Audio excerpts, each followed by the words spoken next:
Hello everybody, my self doctor Kuldeep Kaur. और जो आप पेपर पढ़ेंगे द इंटरप्रिटेशन ऑफ स्टैट्यूट्स, उसी में एक टॉपिक है निर्वचन के बाह्य सहयोगी।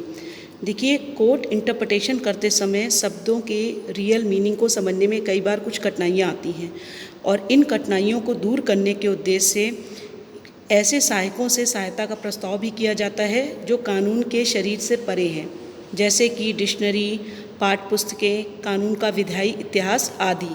इसीलिए इनको निर्वचन के बाह्य सहयोगी कहा जाता है। तो अब आपको बता दूं कि एक केस आया था G Shekhar versus Geeta AIR 2009 supreme court 2649 में कहा गया था कि कानून के अर्थव्यन के प्रयोजन से विधि आयोग की रिपोर्ट को देखा जा सकता है, पर कानून में स्पष्ट और असंदिग्ध उपबंध होने की स्थिति में रिपोर्ट उस पर अभी प्रभावी नहीं होगी। तो चलिए शुरुआत करते हैं पहले वर्ड से कि निर्वचन के बाह्य सहयोगी कौन से हैं। सबसे पहली चीज़ डिक्शनरी। किसी कानून में प्रयोग किए शब्दों का निर्वचन उसके साधारण अर्थ के संदर्भ में किया जाना चाहिए।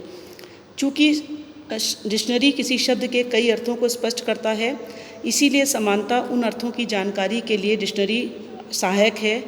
किसी शब्द के साधारण अर्थ को जानने के लिए कोर्ट शब्दकोश का सहारा ले सकता है, परंतु ऐसा करते समय कोर्ट को बहुत सावधान रहने की आवश्यकता होती है, क्योंकि यह आवश्यक नहीं कि कानून के विशिष्ट संदर्भ में उन अर्थों में से कोई अर्थ वास्तव में उचित ही हो।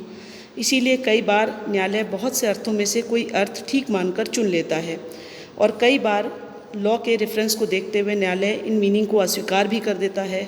तो प्रत्येक परिस्थिति में कानून को विशिष्ट कानून के उद्देश्य, धैर्य व रेफरेंस को भी ध्यान में रखना पड़ता है। देखिए, लॉ का इंटरप्रिटेशन करना न्यायालय को करना है, जितना अच्छा वो कर सकती है वो करती है। ऐसा करने में निसंदेह न्यायालय अपने कर्तव्य के निर्वाह के लिए जो साहित्यिक सहायता उन्हें प्राप्त हो सकती है वो ले सकता है। इसमें मानक लेखकों की कृतियों से परामर्श और प्रसिद्धि और ऑथराइज शब्दकोशों की सहायता भी सम्मिलित है। तो आपको बता दूं कि बहुत एक केस भी इस संदर्भ में आप पढ़ सकते हैं कि केसेस भी थे आयकर आयुक्त वर्सेस SR वर्कर्स का। उसमें टाइमिंग है AIR 1973 सुप्रीम कोर्ट 78, जहां पर कहा गया कि क्या उत्तर प्रदेश विक्रय कर अधिनियम 1948 की धारा 3A के अंतर्गत जारी की गई अधिसूचना के अंतर्गत फूड कलर को रजक रंग और चाशनी सुगंध परफ्यूम को कोटि में माना जा सकता है, सुगंध को और इत्र को। तो सुप्रीम कोर्ट ने कहा कि इन शब्दों के शब्दकोश अर्थ विधायिका के आशय के अनुरूप नहीं है। तो अतः खाग रंग कभी रजक और रंग में तथा चाशनी सुगंध कभी भी सुगंध और इत्र में सम्मिलित नहीं किया गया है। तो यहाँ देखिए अलग अलग टाइमिंग में अलग अलग केसेस आए जिन्होंने उस वर्ड को क्लियर किया। जैसे एक केस आया बलराम का versus union of India AIR 2003 supreme court 3268 कि उच्चतम न्यायालय ने कहा था कि जहाँ संसद का उद्देश्य न केवल आयातित हाथी दांत के व्यापार पर रोक लगाना था, बल्कि वन्य जीव संरक्षण अधिनियम 1972, जिसे 1991 के अधिनियम 44 के द्वारा संशोधित किया गया कि धारा 49A के अधीन हर प्रकार के हाथी दांत पर, तो शब्द हाथी दांत में हर प्रकार के हाथी दांत सम्मिलित हैं, चाहे विशाल हाथी जैसा ही शब्दकोश में उल्लेखित हो। तो जो नेक्स्ट वर्ड है टेक्स्ट बुक्स। किसी अधिनियम के वास्तविक अर्थ को जानने के लिए न्यायालय पाठ्य पुस्तकों का सहयोग भी ले सकती है, परंतु ये आवश्यक नहीं होती कि उसमें दी गई राय न्यायालय की भी राय हो। पाठ्य पुस्तकों में दी गई राय को न्यायालय द्वारा स्वीकृत किए जाने तथा अस्वीकार किए जाने दोनों ही प्रकार के उदाहरण उपलब्ध हैं। जैसे मनु हैं, याज्ञवल्क्य हैं, विज्ञानेश्वर हैं, जीमूतवाहन हैं, कौटिल्य हैं आदि को न्यायालय के द्वारा अनेक बार साइटेशन किया गया और उनके विचारों को मान्यता दी गई है। और मुल्ला की पुस्तक भी इसी प्रकार सहायक सिद्ध होती है। तो इसमें एक केस आया था Kesavananda Bharati state of Kerala AIR 1973 supreme court 1461 में पर्याप्त संख्या में पाठ्य पुस्तकों में उल्लिखित विचार न्यायालय के समक्ष रखे गए, परंतु उच्चतम न्यायालय ने कई न्यायाधीशों ने विचार व्यक्त किया कि उनमें उल्लिखित विचारों व प्रतिकूल विचारों की अधिक संख्या को देखते हुए यही उचित है कि उनको अधिक महत्व न देकर लॉ के रेफरेंस को सदा ध्यान में रखकर ही इंटरप्रिटेशन किया जाए और यही बेस्ट पॉलिसी है। तो नेक्स्ट वर्ड है हिस्टोरिकल बैकग्राउंड। तो किसी अधिनियम के वास्तविक अर्थ को समझने के लिए न्यायालय को विधि और विधान के इतिहास से अन्य हिस्टोरिकल फैक्ट जो न्यायालय के विचार में आवश्यक हों सहयोग लेने की पूर्ण स्वतंत्रता है।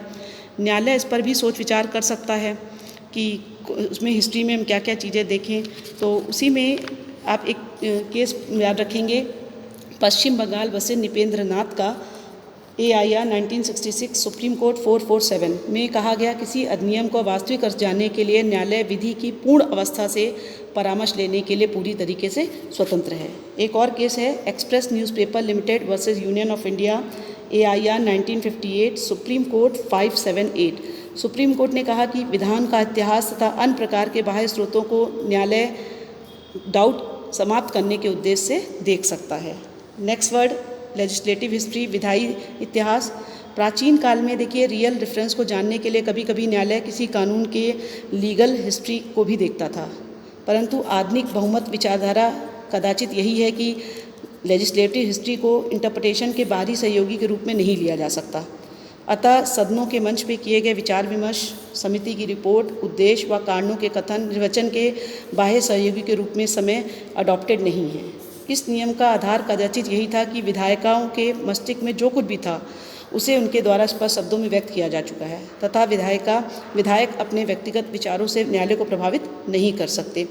इसी में एक केस आपको बता दूं कि SS बोला versus BD Sardana AIR 1997 supreme court 3126 में कहा गया था कि किसी कानून में प्रयुक्त शब्द क्लियर होने चाहिए, कोई भी डाउट नहीं होना चाहिए, जहां पर कानून के उद्देश्य और कारणों के एग्जामिनेशन द्वारा न्यायालय को इंटरप्रिटेशन करने का अधिकार तब तक नहीं होगा जब तक कि उसमें कोई कन्फ्यूज़न ना हो। अगर क्लियर है लेजिस्लेटिव हिस्ट्री तो कभी भी इंटरप्रिटेशन करने की ज़रूरत नहीं पड़ेगी।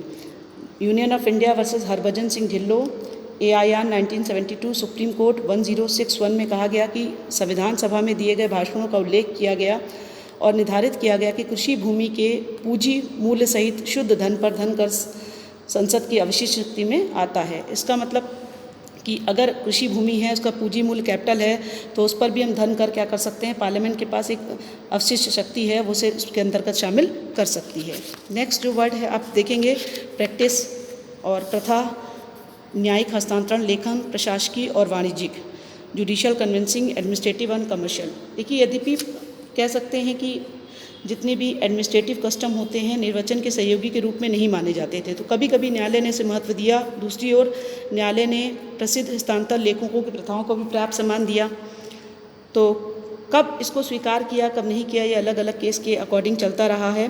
तो इसमें भी मैं आपको एक केस बता दूं कि राज्य वर्सेस छदामी लाल AIR 1957 इलाहाबाद का केस है कि दंड प्रक्रिया संहिता CRPC 1898 की धारा 28 पर इंटरप्रिटेशन करते हुए इलाहाबाद हाई कोर्ट ने कहा था किसी दंड विधि एवं प्रशासकीय प्रथा में विरोध होने पर विधि को ही मान्यता दी जाएगी। तो एक और आपको केस बता दूं कि JK steel limited versus union of India AIR 1917 supreme court 1173 में सुप्रीम कोर्ट ने कहा था कि प्रथा और एडमिनिस्ट्रेटिव कस्टम के महत्व को स्वीकार करते हुए स्पष्ट किया कि नेचर ऑफ टैक्स को इंटरप्रेट करते समय ठीक और उचित है कि हम जितनी भी कंसेशन दिए गए हैं उसको भी हम हमेशा ध्यान में रखें। तो ये आपने देखा कि मैंने आपको निर्वाचन के बाह्य सहयोगी बताया और केस लॉ भी बताया। Thank you. Please like share subscribe my channel.